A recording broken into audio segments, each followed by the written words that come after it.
ఇప్పుడు మనం చూస్తున్నది అగంజర్ మహాదేవ్ యొక్క మందిరం.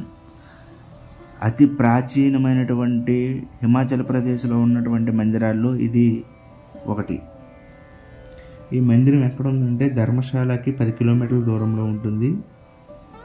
చాలా ఫేమస్ టెంపుల్. ధర్మశాల వెళ్ళే వాళ్ళు కంపల్సరిగా దర్శించవలసినటువంటి మందిరం ఇది అగంజర్ మహాదేవ్. దీని కథ చూసుకున్నట్లయితే పూర్వం పాండవుల్లో మధ్యముడైనటువంటి అర్జునుడు అజ్ఞాతవాసంలో ఉండేటప్పుడు ఇక్కడకు వచ్చంట తపస్సు చేశాడంట. ఆ తపస్సుకి శివుడు మెచ్చుకొని ప్రత్యక్షమయ్యి రాబోతున్నటువంటి కురుక్షేత్ర యుద్ధంలో పాండవులకే విజయం దక్కుతుంది అనేసి వరం ఇవ్వడం జరిగింది. అందువలన అర్జునుడు శివుని కోసం మందిరాన్ని ఏర్పాటు చేయడం జరిగింది. ఆ మందిరమే ఇప్పుడు చూస్తున్నటువంటి అతి ప్రాచీనమైనటువంటి అగంజర్ మహాదేవ మందిరం, శివుని మందిరం. చాలా అద్భుతమైనటువంటిది, చాలా మహిమాన్వితమైనటువంటిది ఈ మందిరం.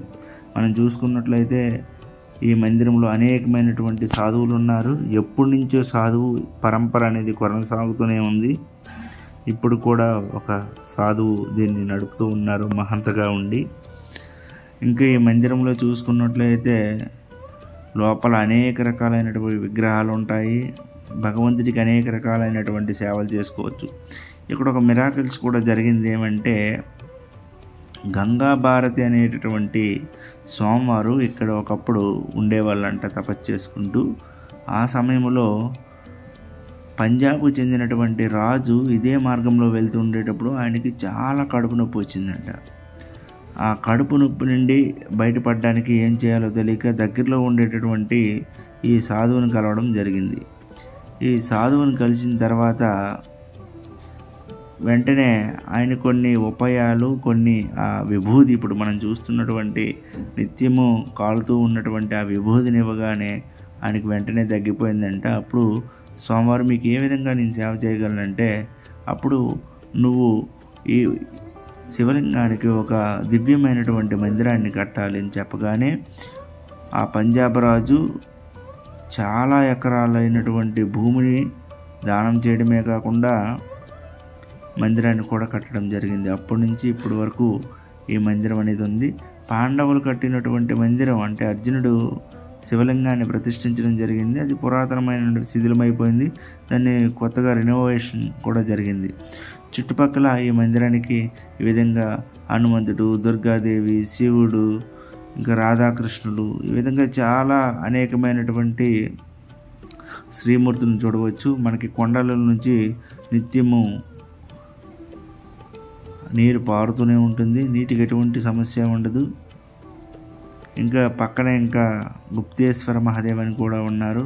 ప్రతిరోజు కూడా ఉదయము సాయంత్రము హారతులు జరుగుతాయి. ఉదయం 4:30కి మంగళారతి ఉంటుంది. సాయంత్రం శయన హారతి 9 గంటలకు ఉంటుంది. కాబట్టి ప్రతి ఒక్కరు కూడా ఈ మందిరాన్ని దర్శించుకొని ఆ మహాదేవుడి యొక్క ఆశీర్వాదాన్ని మనం పొందవచ్చు. ఈ విధమైనటువంటి దివ్య క్షేత్రమే మనం చూస్తున్నది అగంజర్ మహాదేవ్ మందిరం.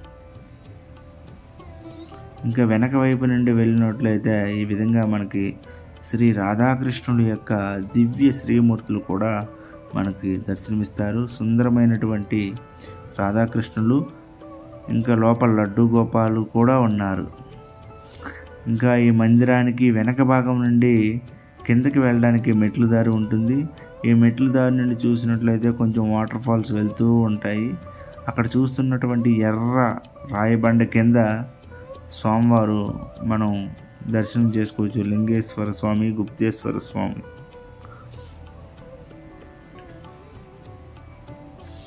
సుందరమైనటువంటిది. కానీ హిమాచల్ ప్రదేశ్లో వర్షాకాలంలో రాకూడదు. ఎప్పుడైనా వాళ్ళైతే మనము వేసవికాలము లేకపోతే శీతాకాలంలో వచ్చినట్లయితే అనుకూలంగా ఉంటుంది. ఎందుకంటే ఏ పర్వతం ఎప్పుడు పడిపోతుందో తెలియదు. అంతేకాకుండా కొండ చర్యలు విరిగి పడిపోతుంటాయి. దీనివల్ల ప్రాణానికి ముప్పు వస్తుంది. కాబట్టి వీలైనంత వరకు వేసవికాలంలో అయినా శీతాకాలంలో అయినా రావచ్చు. శీతాకాలంలో అయితే ఎక్కువ మంచుగా ఉంటుంది, చాలా అందంగా కనిపిస్తుంది. ఈ మందిరం నుండి 2 కిలోమీటర్ల దూరంలోనే ఒక ఆంధ్రప్రదేశ్కు చెందినటువంటి ఒక మహర్షి తపస్సు చేస్తూ ఉన్నారు.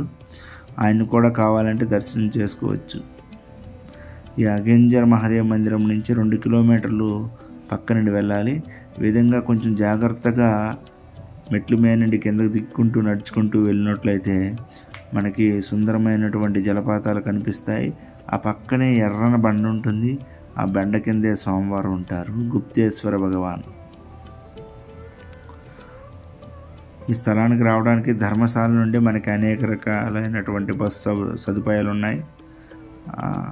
ట్యాక్సీ కూడా అవైలబుల్గా ఉంటుంది. ఇప్పుడు మనం చూస్తున్నటువంటిదే గుప్తేశ్వర మహాదేవ మందిరం. చూడొచ్చు, గుహలో స్వామివారు ఉన్నారు.